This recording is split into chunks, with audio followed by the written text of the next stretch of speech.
Dahil umano sa pambabato sa kanilang bahay kaya ipinahuli ng isang residente sa poblasyon Iligan City ang kanilang kapitbahay. Ayon sa salaysay ni Antonio Villan, alas 11 ng gabi nang biglang batuhin ng kanilang kapitbahay na si Tata de la Serna. Ang problema ko nito ng mga tao ito, paglasing, masensino ang kanyang ikwentro. Gusto nila nga sila na ang mga pinakasiga ba dito.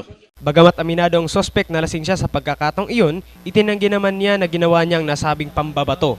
Nag-away may siya isuon yung tinog. Pero ingon niya mga ako bato siya. Wala ginawa siya gibato? Wala.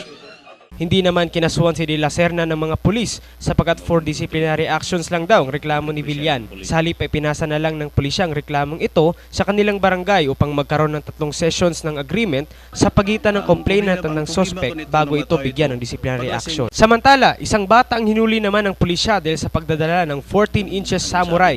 Ayon sa suspect na kilalang si Ronald Abuhan, balak sana niya na ibenta ang daladala niyang samurai.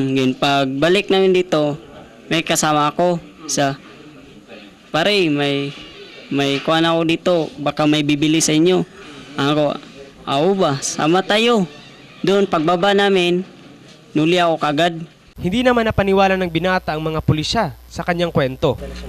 Yung anong sabi daw niya, ibibinta niya ganitong oras, magbibinta ka ng samurai. Alas 11. Di ba? Pwede ito gamitong pantulis. Sa halip na iditini, pinalaya na lang ng mga pulis sa Prison Force si Abuhan dahil umano sa humanitarian reason at hindi naman umano mabigat na krimen ang nagawa nito. Mula dito sa Iligan City, ito si Neil Bernales nag-uulat para sa Hataw Balita ng UNCV Worldwide.